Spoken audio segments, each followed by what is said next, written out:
Hello guys, welcome back. അപ്പോൾ ഇന്ന് നമ്മുടെ മക്കളുടെ സ്കൂൾ റീ ഓപ്പണിംഗ് ഡേ ആണല്ലേ, ജൂൺ 2. അപ്പോൾ രാവിലെ തന്നെ എണീപ്പിച്ച് കുളിപ്പിച്ച് ഭക്ഷണമൊക്കെ കൊടുത്ത് പുത്തൻ യൂണിഫോം ബാഗൊക്കെ ആയിട്ട് അങ്ങനെ അവർ റെഡി ആയിട്ട് സ്കൂളിൽ പോകാൻ വേണ്ടിയിട്ട് റെഡിയായി നിൽക്കുകയാണ്. ഈ കാണുന്ന ബാക്ക് ടു സ്കൂൾ ഐറ്റംസൊക്കെ ഞങ്ങൾ വാങ്ങിച്ചത് പുത്തൻതാണിയുള്ള ഹലാമാളത്തെ AK ഹൈപ്പർ മാർക്കറ്റിൽ നിന്നാണ്. അവിടെ ഇപ്പോൾ ബാക്ക് ടു സ്കൂൾ ഐറ്റംസിനൊക്കെ നല്ല ഓഫേഴ്സ് നടന്നുകൊണ്ടിരിക്കുന്നുണ്ട് കേട്ടോ. നോട്ട്സ് ബുക്ക് ഏത് എടുക്കുകയാണെങ്കിലും 20% അതിന് ഓഫറുണ്ട്. അതേപോലെ തന്നെ ബാഗ്സിനാണെങ്കിലും 20% ഓഫറുണ്ട് കേട്ടോ.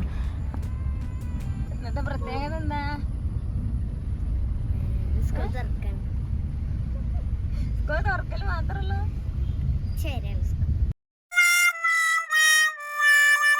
ഇഷക്കുട്ടിൻ്റെ യൂണിഫോം തയ്ച്ച് കിട്ടിയിട്ടുണ്ടായിരുന്നില്ല. സ്കൂൾ പോണതിൻ്റെ കുറച്ച് മുമ്പായിട്ട് അത് വാങ്ങിക്കൊടുന്ന് ഇത് വണ്ടിയിൽ നിന്ന് തന്നെ ഡ്രസ്സ് ചെയ്തിട്ടാണ് കേട്ടോ സ്കൂളിൽ പോകുന്നത്. അത് കിട്ടില്ല എന്ന് വിചാരിച്ചിട്ട് നല്ല വിഷമമായിരുന്നു. പുതിയ യൂണിഫോം പുതിയ ബാഗൊക്കെ ഇട്ട് പോകുമ്പോഴാണല്ലോ കുട്ടികൾക്ക് ഒരു സന്തോഷം ഉണ്ടാവുക. അങ്ങനത്തെ സ്കൂളിൽ എത്തിയിട്ടുണ്ട്. അവർ രണ്ടുപേരും അവരുടെ ക്ലാസ്സിലേക്ക് പോയി. ഇഷ്മക്കുട്ടീനെ ഞാൻ അവളുടെ മോണ്ടിസോറി സെക്ഷനിൽ അവളെ ക്ലാസ്സിലേക്ക് ആക്കി കൊടുക്കാൻ വേണ്ടിയിട്ട് പോവാണ്. അവളുടെ ക്ലാസ്സിൽ കയറി. അവൾക്ക് നല്ല വിഷമം ഉണ്ടായിരുന്നില്ല. 2 മാസം നമ്മുടെ കൂടെ തന്നെ അങ്ങനെ ഉണ്ടായിരുന്നല്ലോ. അപ്പോൾ ക്ലാസ്സൊക്കെ ആക്കിയപ്പോൾ അവൾക്കൊരു വിഷമമൊക്കെ ഉണ്ടായിരുന്നു. അപ്പോൾ ഇത് അസംബ്ലിക്ക് വേണ്ടിയിട്ട് അവരെ കൊണ്ടുപോകാൻ വേണ്ടിയിട്ട് റെഡിയാക്കി നിർത്തുന്നുണ്ട് ടീച്ചേഴ്സ്. അപ്പോൾ മക്കളുടെ ഈ ഒരു അധ്യയന വർഷത്തെ നല്ല തുടക്കമായിരുന്നു കേട്ടോ. അപ്പോൾ ഇനി അങ്ങോട്ട് തന്നെ നല്ലത് തന്നെ ആവട്ടെ ഇൻഷാ അല്ലാഹ്.